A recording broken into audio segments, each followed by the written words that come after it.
Good morning student. देखिए class third subject Hindi हम लोगों ने 13 चैप्टर 13 कश्मीर स्वर्ग धरती का स्वर्ग, कश्मीर धरती का स्वर्ग ये लेसन पढ़ रहे थे बच्चों। तो इसमें हम लोगों ने शब्द बोध और व्याकरण बोध सारा कंप्लीट कर लिया था। आगे है रचनात्मक कार्य। इसमें देखिए दिया है संकेतों के आधार पर दी गई वर्ग पहेली को भरिए। दिया ऊपर से नीचे, इस मुगल बादशाह ने कश्मीर को स्वर्ग कहा है। इस मुगल बादशाह ने कश्मीर को स्वर्ग कहा है। इस मुगल बादशाह ने, तो कौन है? मुगल जहांगीर। कौन है? जहांगीर। फिर दिया है तीसरा, यह कश्मीर की प्रसिद्ध गुफा है। तो कश्मीर की प्रसिद्ध गुफा कौन थी? अमरनाथ। अमरनाथ कश्मीर की प्रसिद्ध गुफा है। तो देखिए दूसरा में आप क्या लिखेंगे? जहांगीर।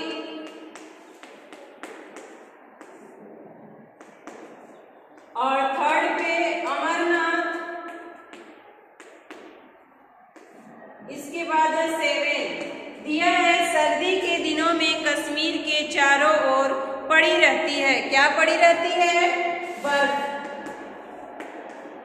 ये क्या है? ऊपर से नीचे वाले में है। फिर है 8 श्रीनगर में खालिस्तान नदी के तट पर हाउस बोट दिखाई देते हैं। श्रीनगर में कौन सी नदी के तट पर? झेलम नदी के। कौन सी नदी के तट पर? झेलम। ये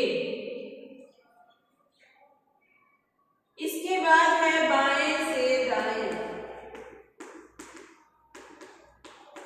बाएं से दाएं।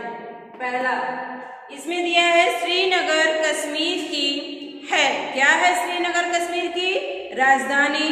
हाउस बोट खालिस्तान पर तैरता हुआ खालिस्तान का मकान होता है। तो हाउस बोट पानी पर तैरता हुआ लकड़ी का मकान होता है। देखिए पहले में है राजधानी,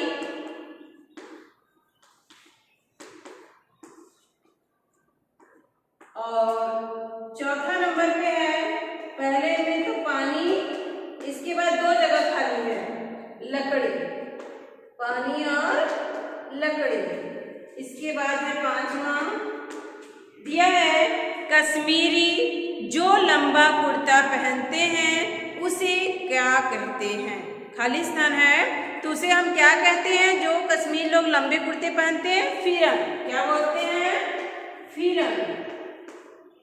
ये 5th नंबर पे है। इसके बाद है 6। इसके बाद है 6 में दिया है देखिए, कश्मीर में खालिस्तान के ऊंचे ऊंचे पेड़ हैं। तो कश्मीर में किसके ऊंचे ऊंचे पेड़ रहते हैं? चिनार के। किसके? चिनार के। चिनार के ऊंचे ऊंचे पेड़ हैं। फिर 9 है 10। तो 9 में देखिए दिया है कश्मीर में जगह जगह खालिस्तान की क्यारियां हैं। कश्मीर में जगह जगह किसकी क्यारियां हैं? केसर की। किसकी क्यारियां हैं? केसर की। इसके बाद दिया है खालिस्तान श्रीनगर की प्रसिद्ध झील है। तो श्रीनगर की कौन सी प्रसिद्ध झील है? डल झील। कौन सी झील है? डल झील। डल झील ये श्रीनगर की प्रसिद्ध झील है। तो आप इसको बच्चों राइट कर लीजिए। दूसरे, तीसरे, 7वें और 8वें में ये आंसर है, और पहले, चौथे, 5वें, 6वें, 9वें, 10वें ये आंसर है। इसको आप राइट कर लीजिए। इसके बाद ये जो ब्लॉक बना हुआ है, ये बना हुआ है, इसी में क्या करना है? इसको राइट करना है। ये आप खुद इसमें राइट कर लेंगे, ठीक। ये रहा 13 चैप्टर का ये रचनात्मक कार्य कंप्लीट हुआ बच्चों। इसके बाद है ये 13 चैप्टर का रचनात्मक कार्य कंप्लीट हुआ। आप लोग लिख लिए होंगे। चलिए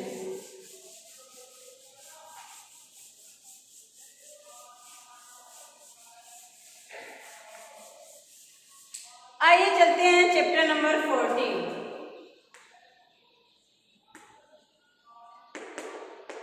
चैप्टर नंबर 14 है गांव की झलक। गांव की झलक। गांव के बारे में देखिए, एक दृश्य है, झलकी यानी झांकी है। दिया है इंट्रोडक्शन में, असली भारत के दर्शन गांव में होते हैं। इस कविता में गांव का वर्णन किया गया है, यानी जो अपना भारत देश है उसका दर्शन कहाँ पे होता है, कहाँ पे देखने योग्य रहता है, वो है गांव में। तो देखिए पोयम के माध्यम से बताया गया है, चिड़िया कभी पंख में भरकर, चिड़िया कभी पंख में भरकर थोड़ी हवा गांव की लाना, चिड़िया कभी चोंच में भरकर थोड़ा जल पोखर का लाना। यानी गांव का है जो भारत देश का दर्शन जो है गांव में होता है। तो इस शहर का लोग कह रहा है कि चिड़िया कभी पंख में भरकर थोड़ी हवा गांव की लाना, चिड़िया कभी चोंच में भरकर थोड़ा जल पोखर का लाना। यानी इसमें गांव की वर्णन करते हुए संकलित, यानी ये अपने स्वयं से किया गया है, खुद से लिखा हुआ ये पोयम है। तो वो कह रहे हैं कि चिड़िया यानी जो पंछी है उससे कह रहे हैं कि कभी तुम अपने पंखों में, पर में, अपने डैने में कभी तुम हवा, गांव की हवा को भरकर थोड़ा मेरे पास लाना। चिड़िया कभी चोंच में भरकर, यानी अपने चोंच में तुम कभी जो गांव की पोखर का जो जल है, तालाब का जो जल है, उसको थोड़ा तुम अपनी चोंच में भरकर ले आना। पंजों में अटकाकर अपने थोड़ी सी मिट्टी भी लाना। और हे चिड़िया तुम अपने पंजों में फंसाकर उस गांव की थोड़ी सी मिट्टी भी ले आना। तुम अपने पंजों में फंसाकर गांव की मिट्टी को भी लाना। खेतों की थोड़ी हरियाली अपनी आंखों में भर लाना। और जो गांव में जो खेतों की हरियाली होती है उसको अपने आंखों में भरकर ले आना। कुछ शैतानी अपने तन में, कुछ शरारत अपने शरीर में बच्चों का तुम भर के लाना। जो बच्चे शैतानी करते हैं, शरारत करते हैं, उसको तुम अपने शरीर में भरकर ले आना। गांव के जो बच्चे जैसे शरारत करते हैं, जैसे नटखट बनते हैं, वैसा शरारत तुम अपने शरीर में थोड़ा भरकर लाना। बोली में भर उनकी बोली, बोली में भर उनकी बोली, खट्टी मीठी तुम ले आना। और जो बच्चों की जो बोली है उनकी बोली भी तुम क्या करना, जो भी खट्टी मीठी उनकी बोली है तुम अपने में भरकर, अपनी आवाज में भरकर, अपनी बोली में भरकर तुम गांव से ले आना। पेड़ पौधे पशु पक्षी बैलगाड़ी आदि हमें शहर में प्यारी चिड़िया ऐसे थोड़ा गांव दिखाना। पेड़ पौधे वहाँ के पशु पक्षी, वहाँ के बैलगाड़ी जो भी आदि है, हमें शहर में प्यारी चिड़िया, और ये हमारे शहर में तुम ही मुझे प्यारी हो और तुम मुझे गांव, थोड़ा मुझे गांव दिखाना। यानी हे चिड़िया, शहर का जो आदमी वो बोल रहा है कि हे चिड़िया तुम अपने पंख में थोड़ी हवा गांव की ले आना, तुम अपने चोंच में तालाब के पानी ले आना, जल पोखर का लाना, यानी तालाब का पानी थोड़ा ले आना, और अपने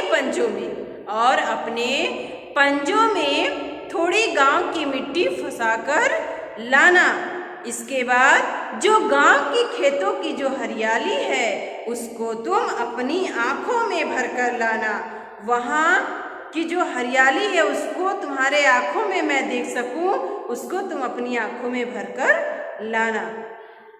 और जो वहाँ पे बच्चों में जो कुछ बच्चे जो शरारती करते हैं, शरारत करते हैं, उनका तुम जो है अपने शरीर में उनका शरारत भरकर ले आना।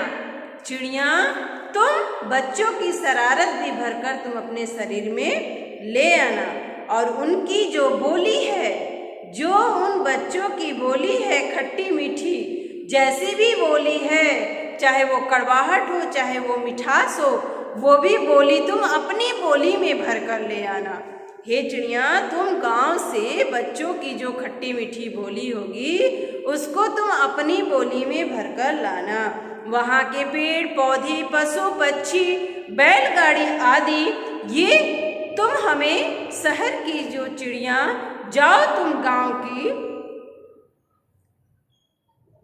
हमें शहर में ही गांव की थोड़ा गांव दिखाना। और हमें शहर में, हे मेरी प्यारी चिड़िया, हमें शहर में ही थोड़ी तुम गांव को दिखाओ। पुस्तक में ही जिसे पढ़ा है उसकी थोड़ी झलक दिखाना। जो हमने पुस्तक में पढ़ा है कि गांव में ऐसे होता है, ऐसे होता है, गांव की हरियाली अच्छी है, गांव के लोग अच्छे हैं, गांव की हवा अच्छी है, गांव की मिट्टी अच्छी है, गांव की खेत अच्छी है, गांव के बच्चे अच्छे हैं और गांव की बोली मीठी है, वहाँ के पेड़ पौधे, पशु पक्षी, बैलगाड़ी, जानवर, जितने भी लोग हैं सारे अच्छे हैं। तो तुम मुझे उस गांव की झलक को दिखाओ, थोड़ी सी उसकी झांकी मुझे बताओ, उसका दृश्य मुझे बताओ। हे चिड़िया, तुम मुझे उस जगह की थोड़ी झलक दिखाओ जो हमने पुस्तक में पढ़ा है।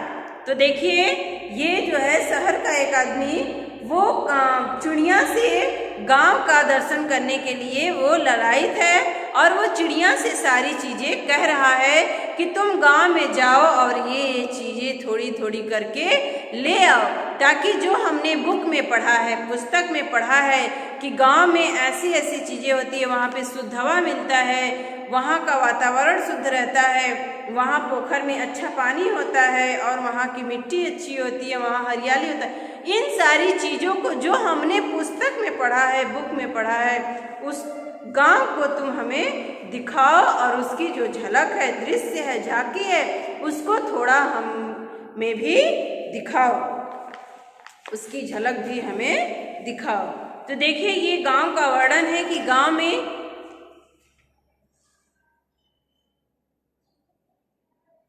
हमें शहर में ही गांव की झलक को दिखाओ, वो चिड़िया के माध्यम से देखता है। इसके बाद है, देखिए बच्चों, ये पोयम आप लर्न कर लीजिएगा अच्छे से। पूरे कितने लाइन के पोयम है? 1 2 3 4 5 6 7 8 9 10 11 12 13 14 15 16 17 लाइन का जो पोयम है, इसको आप क्या करेंगे?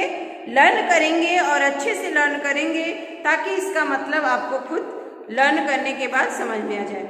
इसके बाद इसका मीनिंग है और फिर अभ्यास क्वेश्चन है, शब्द बोध है, इसके बाद है व्याकरण बोध है। ये सारे जितने भी क्वेश्चन हैं हम आपको राइट कराएंगे। आप आज तक के लिए बस इतना ही बच्चों, आप पोयम को लर्न करेंगे और जो अभी हमने रचनात्मक कार्य में राइट कराया है उसको आप राइट कर लेंगे। आप पोयम लर्न करके आइएगा, हम आपको मीनिंग कल राइट कराएंगे। तब तक के लिए बाय बाय।